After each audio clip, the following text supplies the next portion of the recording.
Welcome to the Timeless Tales Library, where every story is a gentle doorway into rest. I'm Oliver, your host, and tonight I'll be sharing a soothing tale to ease your mind and guide you gently towards sleep. The Timeless Tales Library is made possible by listeners like you. If you've found comfort here, please subscribe and help us continue creating these peaceful stories. As you settle in, comment below and let me know where you are in the world tonight, and share a place you dream of a story, taking you to perhaps Paris, Rome, the Grand Canyon, or a quiet forest. Your ideas keep our little library glowing bright. Tonight's story is about Eleanor, a librarian who feels the magic of stories dimming in her daily life, embarks on a journey to find a mythical library that exists between worlds. There she meets Adrian, the lonely guardian of the Library of Gentle Shadows, and discovers a profound truth about love, stories, and the quiet magic that exists in all things. Now, take a deep breath and let your day's thoughts unravel. You are stepping into the Whispering Grove within the Timeless Tales Library. This hall is lined with shelves carved like ancient trees, their branches entwined overhead, glowing faintly. The books here murmur softly, like leaves in a breeze, each carrying secrets of faraway lands, forgotten dreams, and hidden adventures. Feel the support of your bed beneath you, grounding you as your mind wanders through this magical grove. Relax your jaw, your arms, your legs. Let the soft whispers of the library trees wrap you in calm. Walk slowly among the towering shelves. Let the stories of the grove flow into your mind, carrying you deeper into peace and gentle dreaming. Beauty and the Beast, the librarian's quest. The cobblestone path wound through lavender fields that glowed soft purple in the dying light, each stone worn smooth by countless gentle footsteps. Eleanor pulled her woolen cloak closer as evening mist began to rise from the valleys below, carrying with it the sweet scent of jasmine and old parchment, an unusual combination that made her pause and breathe deeply, her senses awakened by the unique perfume of her journey's end. This scent was not one of common earth or ordinary air. It was the fragrance of stories yet to be told, of history whispered in forgotten corners, and of a promised wonder that had drawn her from the mundane comforts of her familiar life. For days, the world had been a blur of rolling hills and shifting skies, but this specific aroma, this marriage of floral sweetness and intellectual age, was the first concrete sign that she was nearing her destination, a destination that until now had existed only as a persistent rumor. She had been walking for 3 days now, following rumors of a library that existed somewhere between the waking world and dreams. As the village librarian of Millbrook, Eleanor had spent her life surrounded by books, but lately she felt as though something was missing, some deeper magic that dwelt within stories, but had grown quiet in her daily routine of stamping cards and organizing shelves. The predictable rhythm of her days had begun to feel like a cage, its bars woven from the familiar and the repetitive. She yearned for the kind of awe she had felt as a child, lost in a book for the first time, believing completely in its world. The magic, it seemed, had leached from her work, leaving behind only the mechanics of lending and returning. She craved a rekindling of that flame, a return to the essence of what had made her fall in love with books in the first place, and so she had set out on this unlikely quest, her only guide a collection of half-whispered tales, and the unshakable certainty in her own heart that there was more to be found. The path curved around a hill crowned with ancient oak trees, their leaves whispering secrets in a language she almost understood.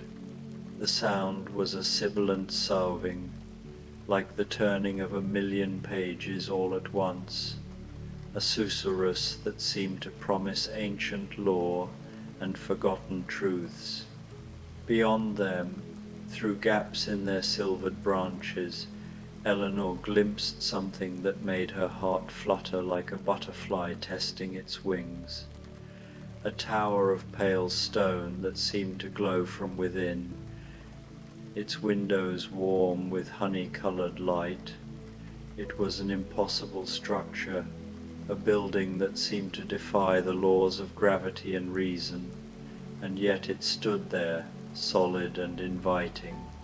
The light emanating from its windows was unlike any she had ever seen.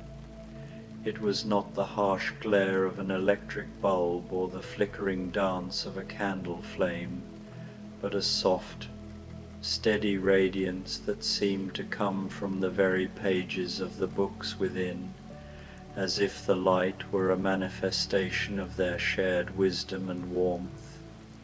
It was a beacon for a soul that had been lost in the fog of routine. As she drew closer, the building revealed itself to be far grander than any tower.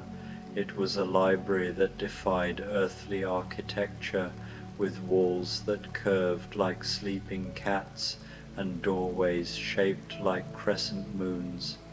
Ivy covered much of the structure, but this ivy was unusual, bearing flowers that changed color as she watched, from deep rose to soft amber to the palest blue of a morning sky, a living tapestry that reflected the fleeting beauty of a dream. The library was a building of impossibilities, its lines flowing with an organic grace that no human architect could ever replicate. It felt less like a structure and more like a living thing, breathing in the mist of the valley and holding its secrets close. The very stone of the walls seemed to hum with a quiet energy, a low-level vibration that resonated with Eleanor's own deepest longings, telling her she had found her way home. The great wooden door stood slightly ajar, and from within came the sound she had longed to hear, the gentle rustling of turning pages, accompanied by what might have been very quiet laughter, or perhaps just the wind playing among the shelves. It was a symphony of silence, a melody made of absence and suggestion. The rustling of the pages was a sound of profound intimacy, a whisper shared between a book and its reader, and the faint laughter, a sound of shared joy and quiet discovery. It was an invitation, a gentle pull from the heart of the library, and Eleanor felt every fiber of her being responding to its call.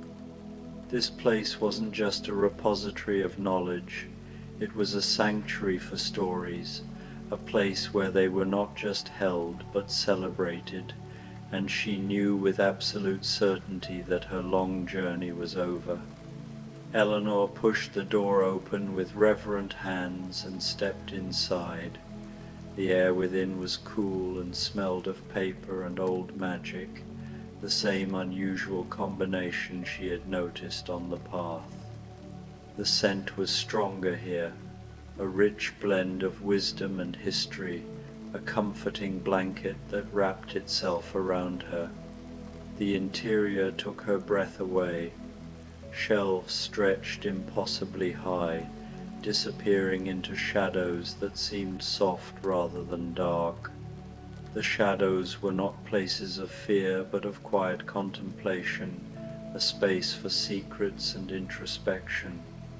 Books of every size and color lined the walls, some glowing faintly, their pages emanating a soft light like fireflies, others whispering almost inaudibly to themselves, a constant murmur of forgotten narratives and new ideas.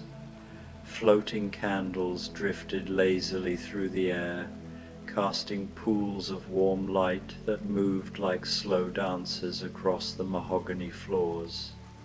They were not tethered to anything, they moved with an ethereal grace, their flames flickering to the silent rhythm of the library, their light illuminating small corners and revealing hidden titles on the shelves. It was a world of wonder and quiet enchantment, and Eleanor felt the years of her routine-bound life fall away like an old coat. "You've been traveling long," said a voice gentle as silk, and Eleanor turned to see a figure emerging from between the stacks. His voice was a physical presence, a soothing sound that seemed to calm the frantic beating of her heart. He was tall and graceful, with hair the color of autumn leaves and eyes that held depths of kindness like deep pools of ancient wisdom. His clothes seemed to be cut from twilight itself, a long coat that shimmered between deep blue and violet, and a vest embroidered with tiny silver stars that actually twinkled, as if he carried a piece of the night sky with him. Though his face was youthful, there was something ancient in his expression, as if he had been waiting in this place for longer than memory could hold, a guardian of stories who had watched ages pass from within these hallowed walls. He was a being of a different time, of a different existence, a product of the very magic of the place he inhabited. "I am Adrian," he said, offering a slight bow. "Welcome to the Library of Gentle Shadows." The name was a perfect fit, capturing the soft, hushed quality of the place, where light and shadow coexisted in perfect harmony. "Eleanor," she replied, finding her voice softer than usual in this hushed space, as if she were a character in a story, speaking her first lines. "I've heard stories, but I wasn't certain I would find you." The uncertainty of her quest had been a constant companion, a nagging doubt that whispered she was chasing a beautiful illusion. But now, standing here, she knew the whispers of her heart had been true.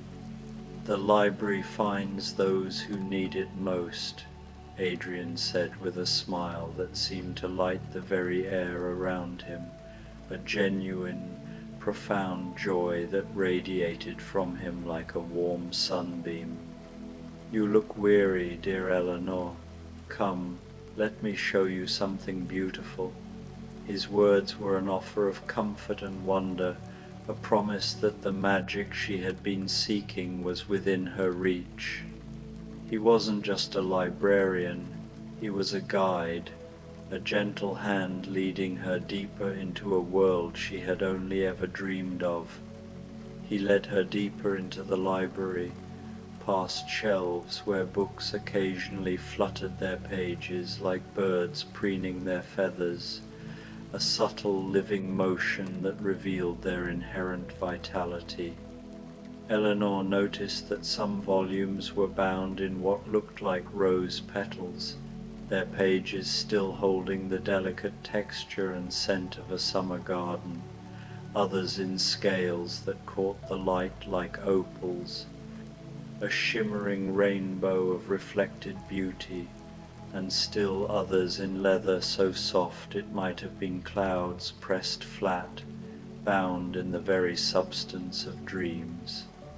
Each book was a work of art, a unique vessel for the story within, its exterior a testament to the love and care with which it had been created, They climbed a spiral staircase made of what appeared to be crystallized moonbeams, each step chiming softly under their feet like distant bells, a clear, sweet sound that echoed the purity of the moonlight from which it was made.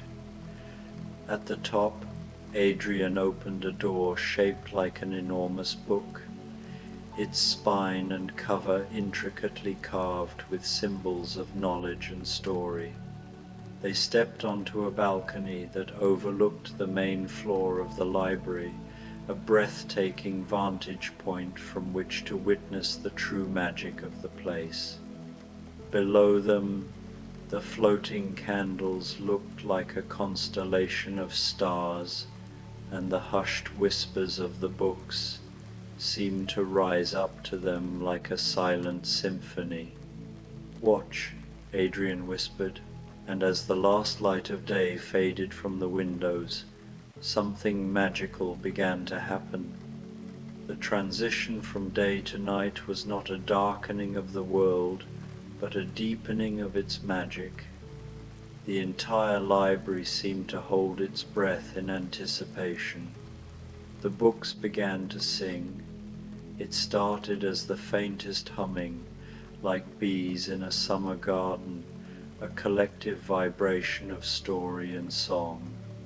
But slowly it grew into a harmony of voices telling wordless stories, a melody of emotion and memory that needed no words to convey its meaning.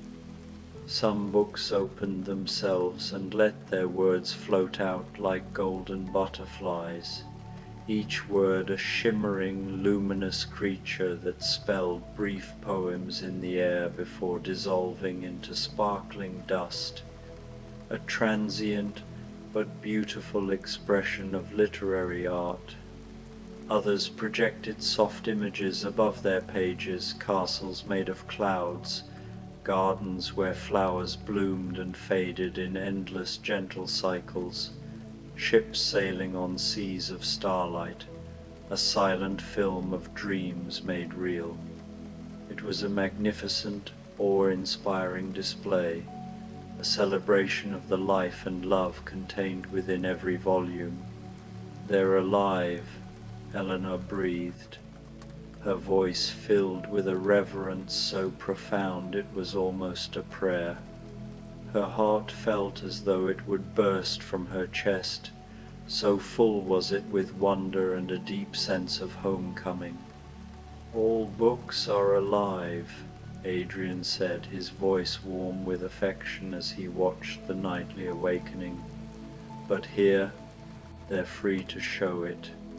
Each one holds not just its story, but the dreams of everyone who has ever loved it." He was not just speaking of the physical books, but of the stories themselves, of the collective consciousness and shared emotion that gives life to a narrative. It was a powerful and beautiful idea that every time a reader connected with a story, they infused it with a piece of their own soul. Below them, a particularly plump volume, bound in midnight blue, opened itself and released a small dragon no bigger than a hummingbird.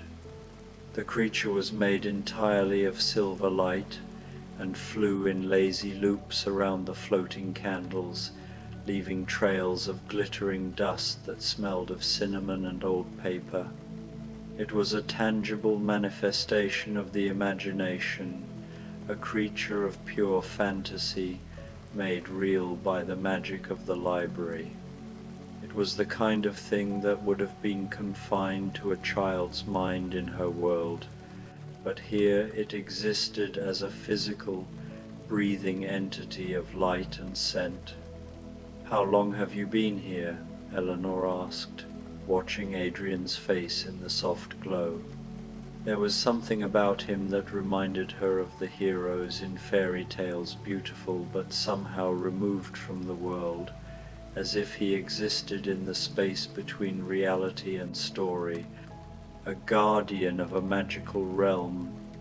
who had become as much a part of it as the books themselves. "Time moves strangely here," he said, and for a moment something like sadness flickered across his features. The fleeting look was a window into a vast history, a hint of the long, lonely years he had spent as the sole keeper of this place. "Sometimes it feels like yesterday I first walked through those doors. Sometimes it feels like centuries."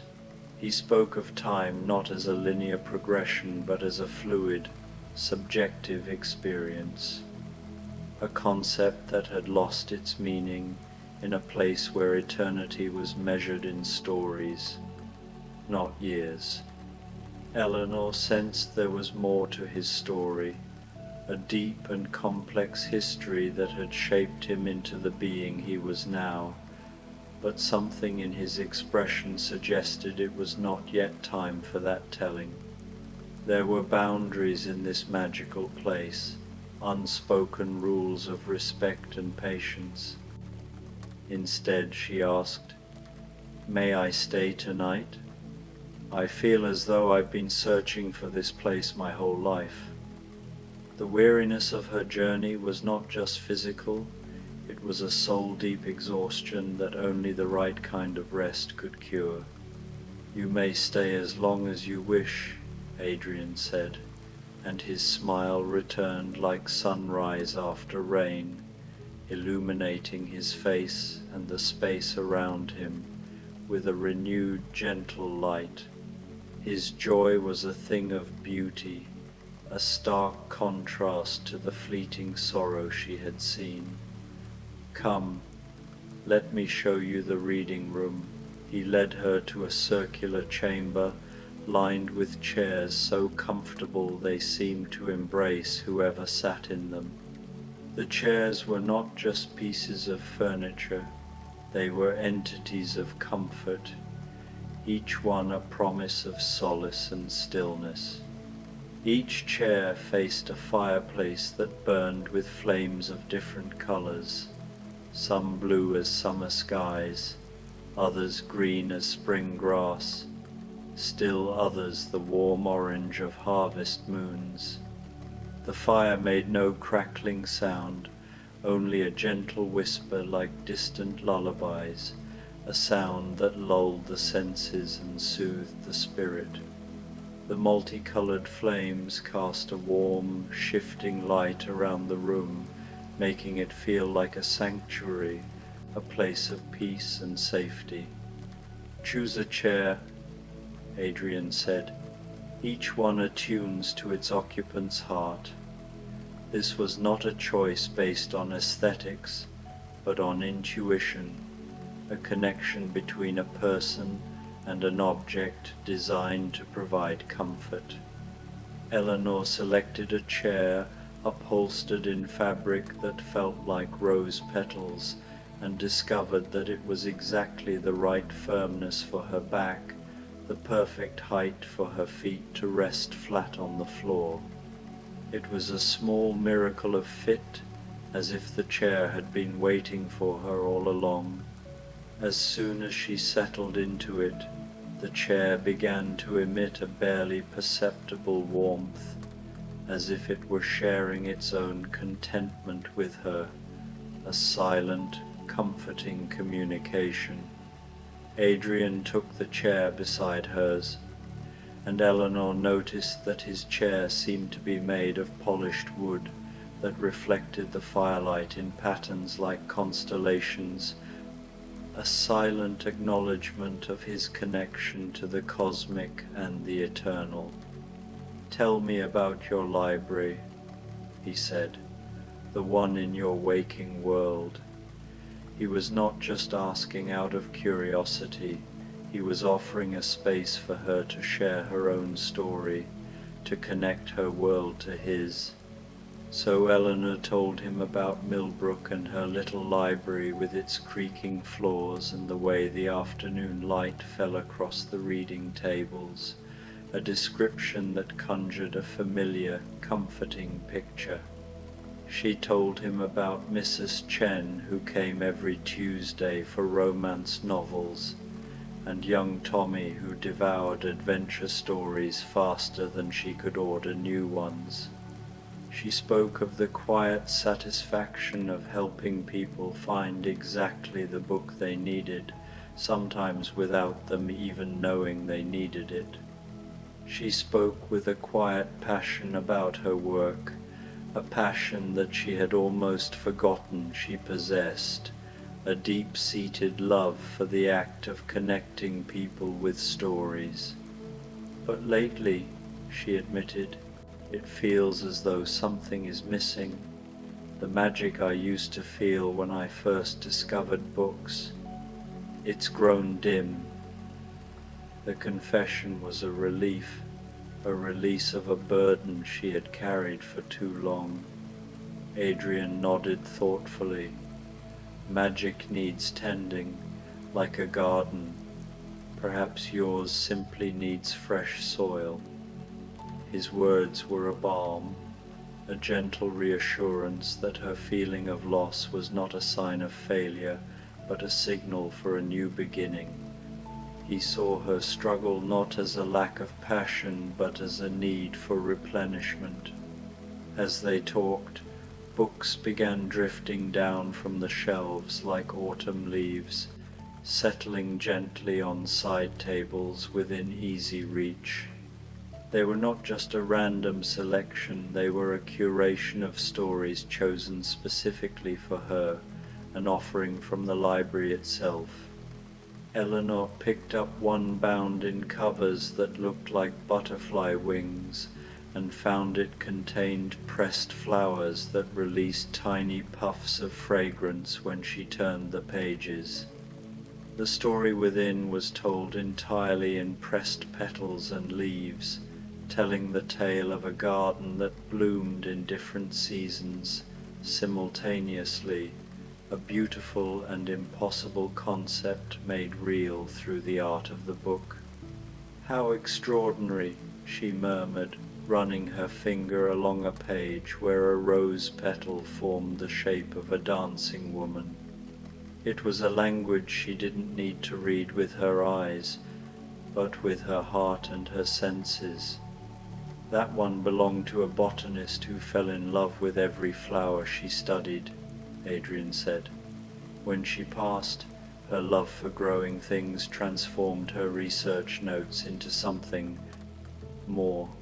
His words explained the magic not as a supernatural force, but as a direct result of love and passion. The book was a living legacy of a soul who had poured her heart into her work. Book after book presented itself to Eleanor throughout the evening, each more wondrous than the last. There was a cookbook whose recipes changed based on the reader's mood, a volume of poetry where the words rearranged themselves to create new meanings, and a children's story that painted its illustrations directly onto the air above the pages. They were not just books, they were experiences, each one a unique interaction between story and reader. Eleanor felt the dim magic within her begin to glow again, fed by the constant stream of wonders. But it was Adrian himself who fascinated Eleanor most. He moved through the library like someone intimately familiar with every book's personality, sometimes pausing to whisper soothingly to a volume that seemed restless, as if it were a child needing comfort, other times chuckling softly at what appeared to be a book telling him jokes. His hands, she noticed, were gentle and careful, treating each tome like a beloved friend, a silent testament to the deep bond he shared with them. "You love them," she observed, as he coaxed a shy book of lullabies to share its music. Her words were a statement of simple truth, an observation of a love so profound it was almost visible. "They saved me," he said simply. then seemed surprised at his own honesty. The words came from a place of deep truth, a place he hadn't intended to reveal, and Eleanor felt a wave of empathy for him. Saved you from what? Her question was not born of idle curiosity, but of a sincere desire to understand the man who had become the heart of this magical place. Adrian was quiet for a long moment, watching the tiny light dragons still circling the candles. When he spoke, his voice was soft as falling snow, a fragile, beautiful sound. Loneliness, anger, despair, all the things that can turn a heart to stone. He spoke of the darkness he had faced, a darkness that was as much a part of his history as the light he now embodied. Eleanor waited, sensing he needed space to find his words. She did not press him, but simply offered her quiet presence, a silent show of support. I was difficult once, he continued, proud and impatient and unkind. I thought knowledge was power, and power was meant to be hoarded. He gestured around them. This was my library then, and I kept it locked away from the world. I allowed no visitors, shared no stories, gave nothing of myself to others. His words painted a picture of a man who had built a kingdom of knowledge only to become a prisoner within its walls, a king who ruled over silence and solitude. What changed? The question hung in the air, the turning point in his epic story. A curse, Adrian said, but he said it with such peace that it sounded almost like a blessing. A wise woman came to my door one winter night, seeking shelter and a book to read by the fire. I turned her away. He touched his chest, just over his heart. She told me that since I had no warmth to offer others, I would find no warmth in return, until someone came who could see beauty in stories and love me despite my flaws. It was a classic fairy tale, but one he had lived, a story of pride and redemption. Eleanor felt something shift in her understanding, like puzzle pieces settling into place. How long ago was that? 200 years, more or less, Adrian said with a rueful smile. The curse bound me to this place, though I've grown to love it more than I ever did when it was truly mine. And the books, they became alive to keep me company in my solitude. They've taught me patience, empathy, wonder, all the things I lacked before. The books were not just his companions, they were his teachers, his guides, the silent entities that had healed his broken spirit. And the curse? What breaks it? The answer was not just for him, but for her, for anyone who had ever felt a similar chill. Love freely given, Adrian said, meeting her eyes. Not romantic love necessarily, though it could be that, but love for stories, for knowledge shared rather than hoarded, for connection between hearts and minds. He spoke of a love that was universal and transcendent, a force that had the power to heal not just him, but the library itself. Eleanor felt her own heart expanding, like a flower opening to morning light. She had found her missing magic here, in this place between worlds, in this man who had learned to love through loss.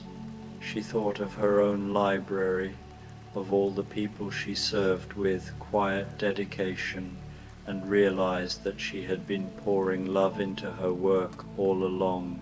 She simply hadn't recognized it.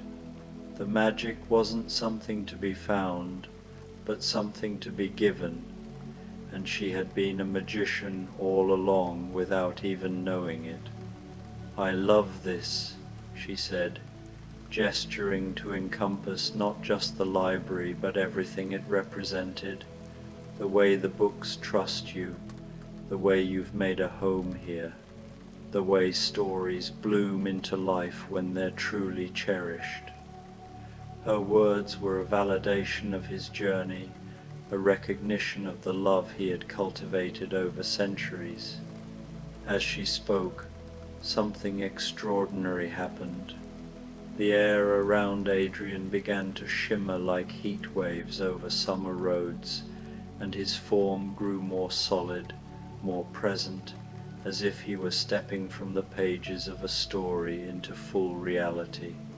The ancient sadness in his eyes dissolved like morning mist, replaced by wonder and joy so pure it made Eleanor's eyes well with happy tears. She was witnessing the breaking of a curse, a moment of profound transformation. "The curse," he whispered in amazement. "It's lifting." He reached out and touched his own face, as if to confirm that he was truly there, truly solid, truly free. The library itself seemed to celebrate, books dancing more vivaciously on their shelves, the floating candles pulsing brighter, new flowers blooming on the ivy that wreathed the windows. The little light dragon performed aerial somersaults and began to sing in a voice like silver chimes. It was a collective chorus of joy, a testament to the power of a single act of love.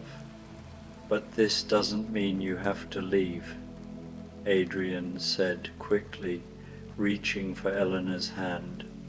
"The library exists for sharing now. We could tend it together, welcome visitors from both worlds, help stories find the hearts that need them most." His offer was not a plea for her to stay and be his new captor, but a request for a partnership, a chance to share the joy and responsibility of the library with someone who truly understood it. Eleanor looked around at the magical space, at the books that hummed with contentment, at Adrian whose eyes now sparkled with life restored. She thought of her own library waiting back in Millbrook, of Mrs. Chen and Tommy and all the others who depended on her. Her heart was torn between two worlds, the magical and the mundane, the perfect and the practical. "I have responsibilities," she said gently, "people who need their librarian." It was not a rejection, but a statement of her own purpose, her own love. "Of course," Adrian said, understanding lighting his face. He recognized her commitment and respected it, seeing it as another form of the same love that had broken his curse. "But perhaps this library could have a branch in your world, a quiet room where books go to dream and where you could visit whenever the magic feels dim." His proposal was a bridge between their two worlds, a way to connect the everyday and the extraordinary. Eleanor felt a doorway opening in her heart. How would that work? "Magic shared is magic multiplied," Adrian said. "If you carry some of this wonder back with you, it will grow. Your library could become a place where books whisper their secrets to those who listen carefully, where the right story finds each reader exactly when they need it most." His vision was not about taking from this world, but about giving back, about infusing the ordinary with a touch of the extraordinary. As if in response to his words, A small book bound in covers that looked like sunset clouds detached itself from a nearby shelf and fluttered over to land gently in Eleanor's lap. When she opened it, she found that its pages showed not words but images of her own library, transformed the same familiar space, but glowing with gentle magic, where books glowed softly to signal their eagerness to be read, and where a certain corner held a reading chair that could transport its occupant just for a moment to a library that existed between dreams. It was a tangible promise, a beautiful gift. A connection, Adrian explained, so you need never be far from this magic, nor I from the joy of sharing it.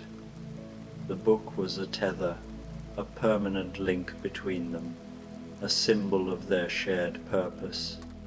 Eleanor spent the night in the library of gentle shadows, sleeping in a guest room where the walls were lined with books that told stories specifically crafted for dreams. Adrian brought her tea that tasted like starlight and honey cakes that filled her with the warm feeling of being truly understood. The night was a perfect, peaceful conclusion to her journey, a time to rest and absorb the immense magic she had found.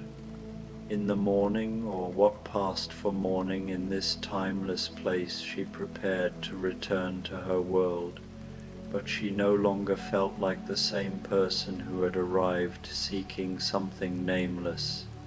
She carried with her a small leather journal that Adrian had given her, one that would help her see the magic that had always existed in her own work. It was not a magical journal in the sense that it wrote for her, but one that would help her to see the magic that was already there.